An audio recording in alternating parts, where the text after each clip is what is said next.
All right, while they're getting organized, again, thank you everybody for coming. Much appreciated. Team, awesome job as usual. I think, yeah, round of applause.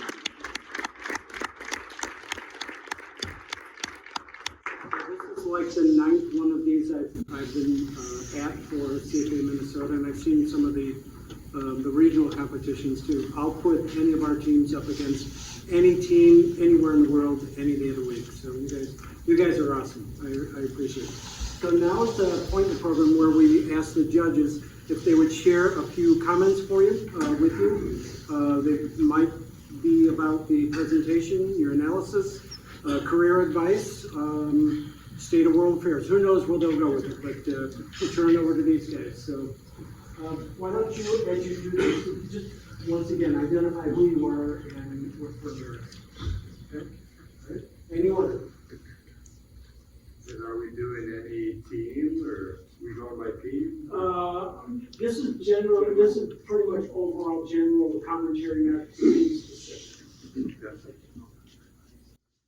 Cool. So my name is Scott Opsal. I work at Opsal Group here in town. We're a firm that writes research and also manages mutual funds. I've been in the business 39 years. I'm kind of proud to say my CFA charter number only has 4 digits in it. But I've also taught college and I've managed analysts for years and years. So my advice is really on the presentation side, and that's to say that as you start your career, you know, we assume everybody coming out of a finance program knows DCFs and a lot of that stuff, but the thing that makes people stand out early in their career is 2 things. One is writing skill and one is presentation skill. And really there's no substitute for practice. So events like this are really big. If you can come out of school early in your career, if you can write well, write clearly, speak clearly, convince a committee of something you're really trying to push, you're going to stand out pretty fast. So I'd say the more practice you can put on those skills, the better. Repetition is good. And maybe the number one thing I think of for presentation is in the corporate world, in the business world, there's too many meetings and they're too long. So we always want to move through things fast. And I would say as you look at a presentation, if you've got a 30-minute window, start by scripting out a 10-minute presentation and then fill in the rest. And if you've got a 10-minute window, script out a 3-minute presentation.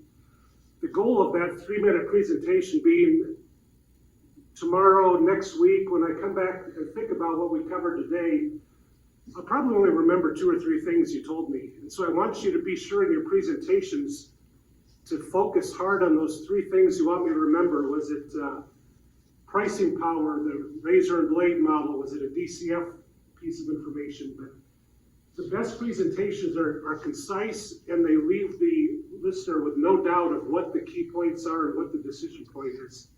So again, career-wise, get all the practice you can, writing, speaking, presenting, and again, today is sort of a presentation effort, but in the real world, the effort is convince me to do something, and you've got to do that with very few points that I can take home. And next week, when I'm trying to decide if I made the right choice, I can still remember what those points were. So time on those things is very well spent.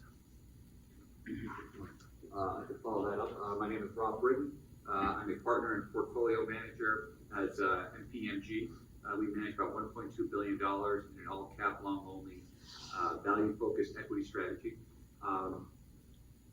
As I think about how you're all embarking on your careers right now, I would just like to encourage you all to have a lot of confidence. Every one of these teams demonstrated incredible aptitude in financial analysis valuation. Is this better? You all demonstrate you're quite capable. I think that as you start to emerge in your careers, believe in yourself. It's really easy to have self-doubt. It's really easy to, be tired, and always make sure that you project strength and confidence, because you guys have what it takes. You should always believe in yourselves. That was an absolutely incredible afternoon. of analysis. And I think I speak for all the judges when I say you're all very talented people. You have what it takes, and you all have very bright futures ahead of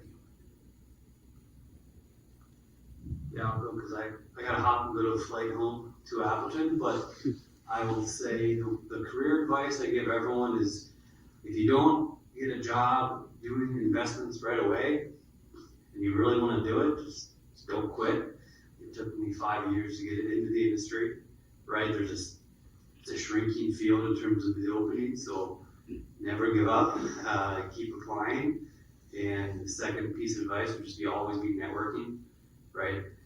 With the people in the room, with the other teammates, with your current teammates, keep in touch for many years because you have no clue when you're going to meet each other again or who's going to be at a different firm where you want to be at. And that's where the job opening is going to come. So this is the two most important things. I think to the first point, everybody knows how to model. So it's about being able to publicly speak and present it to people and present it to the portfolio managers to get your ideas across. And I'd say the last piece of advice would be don't be afraid to be different and out of consensus and do things that are differentiated, right? Like the people who are calling the customers, I mean, those are my main data points nowadays as opposed to reading a sell-side report. So do a differentiated research that people aren't thinking about. In your generation, it should be around how to use data and the internet and things that maybe we're not good at doing, data science. And so I would just encourage you to think differently about those things. So thank you. Very, very, very good job. So appreciate it. So Chad Miller, I work at Thrivent as well with JP, and I think so I'm a portfolio manager there on our mid-cap core fund, and JP is actually going to take my job on that fund and run something else, so you can see why.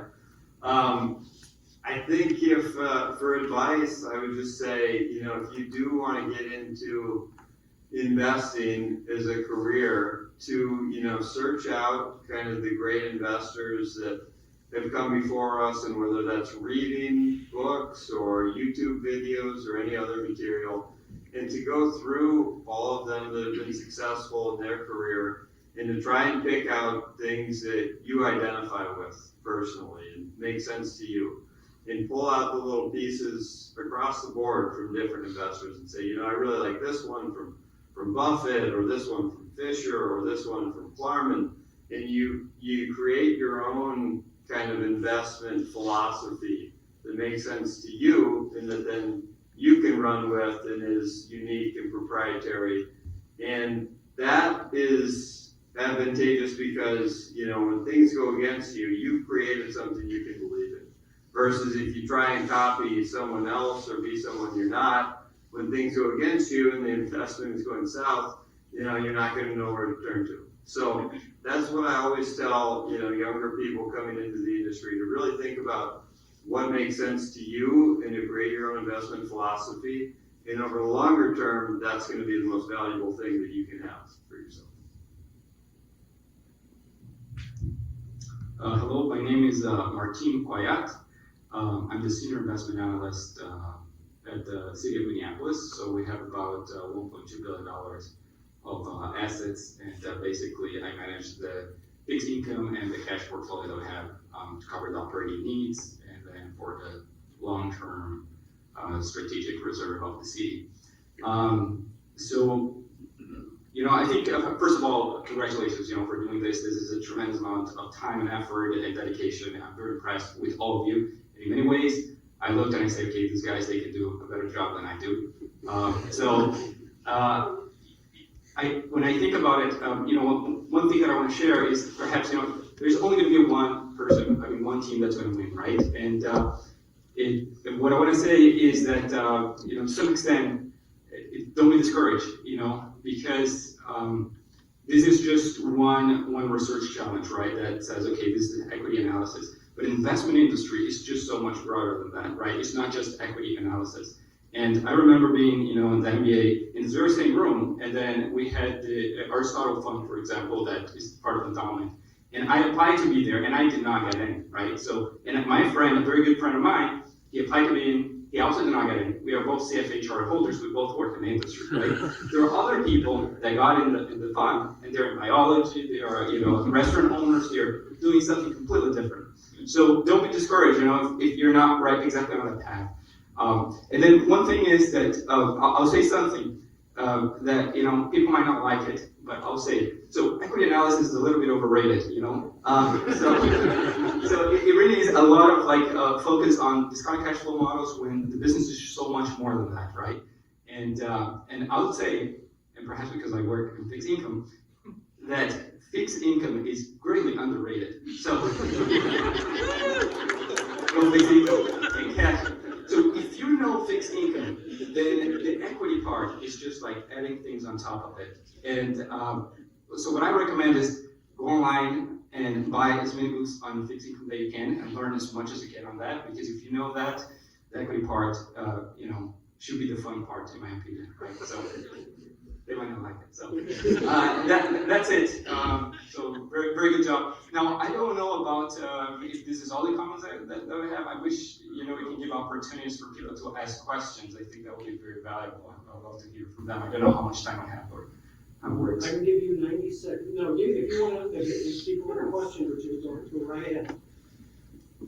Any questions? Yes? Would you have to be able to go into individual feedback if possible? If you guys have time, I don't know about you guys. Should we go one team by team? Not right now. I'll be sending you the paper feedback later. But I'll have their contact info if you want to reach out to them later, perhaps we'll do that. Yeah, that could take years and cost millions of lives. I don't want to make anyone cry, so.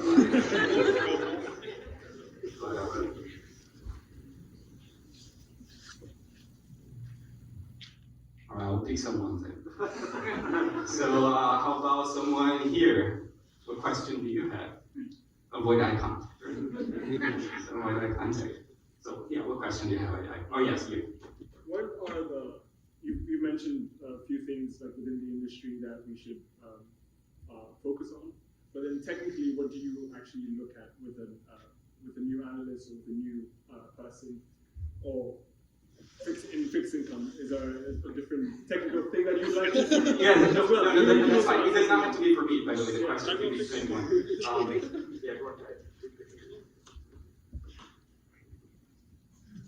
Yeah, as we were just discussing, the industry is, when I came into the industry, it really was just stock analysis with the job, and now it's so much more, and we've got ETFs, and there's a huge branch of the industry now involved not in picking individual assets, but in building portfolios, so strategist roles, advisor roles.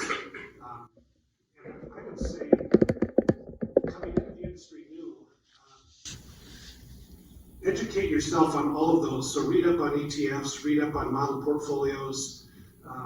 And I think the comment is true. The odds of anybody getting a specific job in equity analysis is probably narrow, but the industry is so much more now. All the models, all the delivery systems are different now. A lot of the industry is building portfolios and not picking individual assets. So I read up on that whole space. I think the people I know that have started the industry recently, I bet at least half of them have come in on the model and portfolio analyst side rather than the individual asset side. I guess my one thought is, if you're young and you're entering the industry, whatever job you take, make sure that whatever skill set is required, that you're the best at it. So if you're going to be entering into this industry, for example, you guys are going to be spreadsheet jockeys, right? Make sure that in your class you're the best guy on spreadsheets.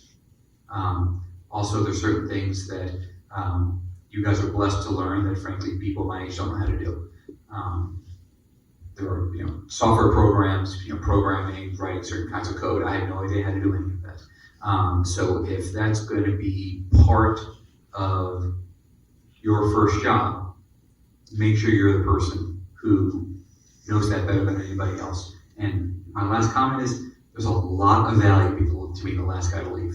I met some terrific mentors because I would just stick around even if my work was done and just be there. So don't be afraid to work late, and don't be afraid to let people see you working late. Yeah, and I'll just say one thing about what I look for in investments, right? Like what specifically, I'm looking for. And I have one question that I try to answer to every investment that we make, which is where are my returns going to come from? How is that going to be generated? And I think you'll find out that there are many ways to make money. As an investor, there are many ways to do it, and there's some of them that feel better than others, right? Or they have a preference versus another one. And so you don't need to figure out all the ways to make money. You just need to figure out one way and then master that one very well. Now, my preference is to have investments that generate funds from operating activities, right? Now, you might see investments out there that they will give you your return from the next loan that they will take, right? Or from the next thing that might happen. And some of those are, you might almost say like, okay, is this a bubble? Is this a pyramid? What is going on here? And so I think that's really the one question that's always like on my mind. It's like, where's my money going to come from? And if it is because the Fed is going to change interest rates, well, that's not a game that I like to play, right? So there are games that I like to play, there are games that I do not like to play. You don't need to play all the games, you just need to play your game very well. That's great. So I think if I was going to look for traits in someone to hire, I think for sure, some of us mentioned the coding and big data, artificial intelligence, anything you can do there in terms of a skill set to bring in day one is huge. But I think really the thing that you can sell, or that I look for if we're going to hire a new member of the team, is someone who is committed to continuous improvement. So every single day, they don't have to get a ton better, but if you get a little better and you're willing to do that every single day and compound that, that's a trait that I think does really well in this industry, because you can always be building, always be learning, always be coming up with something new. And so if you have that and you can show, where I was a year ago versus where I am now versus where I think I'm going to be 2 years from now, I think that is one of the biggest things we look for in new hires. I just realized that probably that's wrong.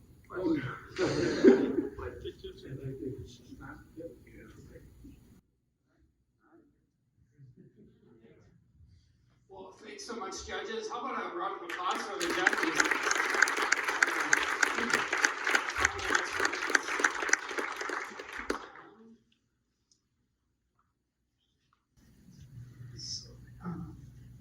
All right, so I get the best speaking part of the night. I get to announce the winner. So, I was very close. I've done this probably now for 6 or 7 years, and the teams just raise the bar year after year. So, the scores again were real close this year. We do have a winner, of course. The winner is University of Minnesota Duluth, team number 1.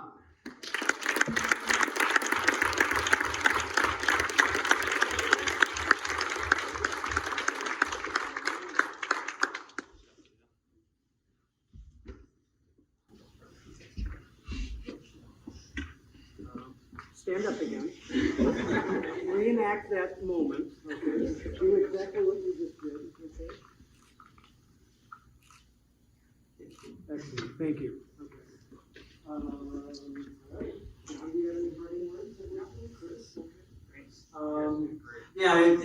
It's the climax of the evening and it's over so quickly. I'm so sorry, but that's how competitions go. Again, teams, really, really well done. Chris is right. You guys raise the bar another several notches every year that this event happens. So, congrats to the Bulldog, team number 1, and we will look forward to seeing you all at a future event.